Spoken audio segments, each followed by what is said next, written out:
안녕하세요. 화성시 근로자 종합복지관에서 고문변호사로 활동하고 있는 법률사무소 강인의 이규호 대표 변호사입니다. 전화상담 또는 방문상담을 통해서 여러분들을 그동안 만나 뵙고 있었는데요. 이번에는 동영상을 통해서 만나 뵙게 되었습니다.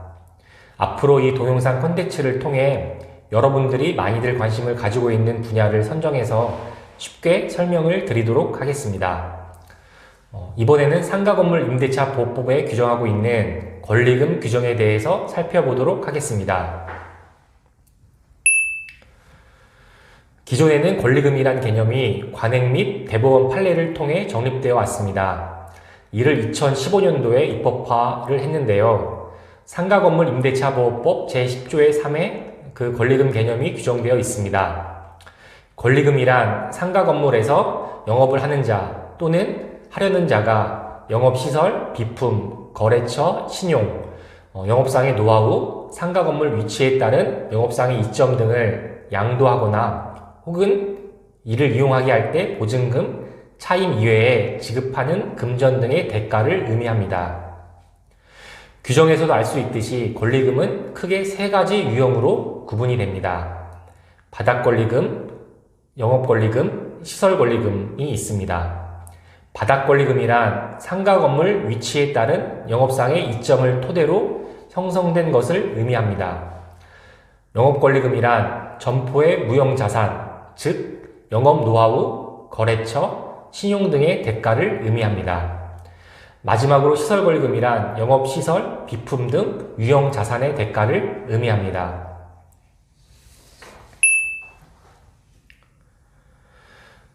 상가건물 임대차 보호법 제10조의 4에 규정이 되어 있는데요.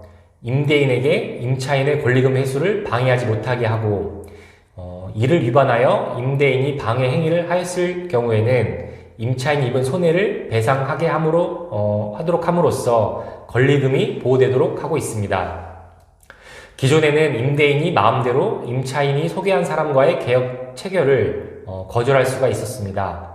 그렇게 되면 임차인은 자신의 노력으로 이룩한 영업적 가치를 회수할 기회를 박탈당하게 되어 손해를 보게 되거나 임대인은 반대로 임차인의 영업 가치를 이용하여 차임이나 보증금을 인상하는 형태로 이익을 취하게 됩니다.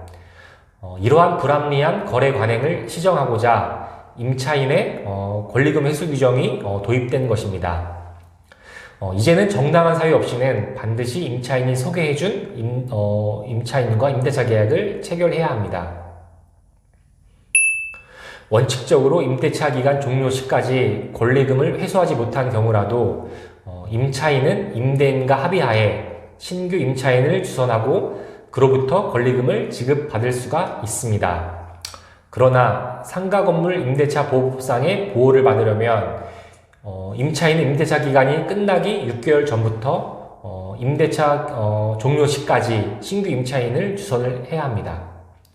이 기간 중에는 임차인의 권리금 회수를 어렵게 하는 임대인의 방해 행위가 원칙적으로 금지될 뿐만 아니라 방해 행위로 인하여 임차인에게 손해가 발생을 한 경우에는 임차인은 그에 대한 배상을 청구할 수가 있게 되었습니다. 그러나 임대차 기간이 끝나기 6개월 이전에 발생한 임대인의 방해 행위에 대해서는 이 법에 따른 손해배상을 청구할 수가 없습니다. 상가건물 임대차 보호법 제10조의 4, 제2항에 그 사유를 규정을 하고 있습니다. 크게 네 가지 사유가 규정되어 있는데요. 첫째, 임차인이 주선한 신규 임차인이 되려는 자가 보증금 또는 차임을 지급할 자력이 없는 경우. 둘째로는 임차인이 주선한 신규 임차인이 되려는 자가 임차인으로서의 의무를 위반할 우려가 있거나 그 밖에 임대차를 유지하기 어려운 상당한 사유가 있는 경우. 셋째, 임대차 목적물인 상가건물을 1년 6개월 이상 영리 목적으로 사용하지 아니한 경우. 마지막으로 임대인이 선택한 신규 임차인이 임차인과 권리금 계약을 체결하고 그 권리금을 지급한 경우로 규정을 하고 있습니다.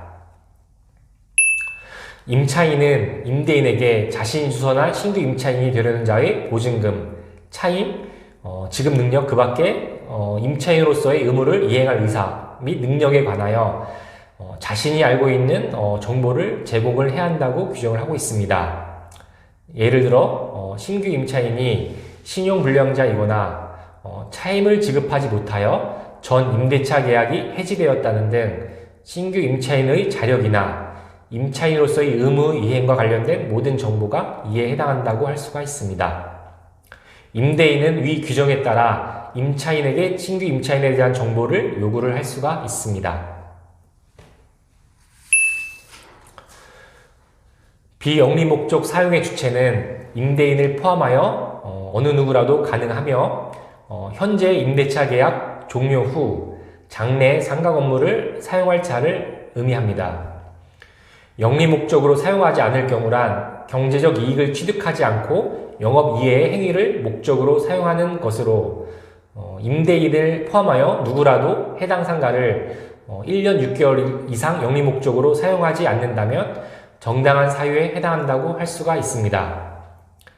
이러한 규정의 취지는 종전에는 임차인의 노력으로 상권이 활성화가 되게 되면 임대인이 그곳에서 직접 장사를 하여 권리금에 해당하는 이익을 취하거나 혹은 직접 장사를 한다고 하면서 임차인을 쫓아내고 다른 임차인으로부터 권리금을 직접 받는 경우 등이 문제가 되어 왔기 때문에 이러한 임차인의 피해를 막고자 임대인에게 임차인의 권리금 회수를 방해하지 못하도록 한 것입니다. 상가건물 임대차 보호법 제10조의 4 제3항에는 신규 임차인에게 지급하기로 한 권리금과 임대차 종료 당시의 권리금 중 낮은 금액을 넘지 못한다고 규정을 하고 있습니다. 즉 임차인이 신규 임차인과 권리금 계약을 통해 지급받기로 했던 권리금 액수와 임대차 종료 당시에 객관적으로 형성되어 있는 권리금 액수 중 둘 중 낮은 금액이 임차인 지급받을 수 있는 손해배상의 상한이 된다는 의미입니다. 동법 제10조의 7은 국토교통부 장관은 권리금에 대한 감정평가의 절차 및 방법 등에 관한 기준을 고시할 수 있다고 규정하고 있고 국토교통부에서는 권리금 산정의 기준을 고시로 정하고 있으므로 객관적 권리금 산정에 참고를 할 수가 있습니다. 다만 객관적 권리금 액수는 최종적으로 손해배상 소송에서 법원이 정하는 감정인의 감정을 통해 결정을 할 수가 있을 것입니다.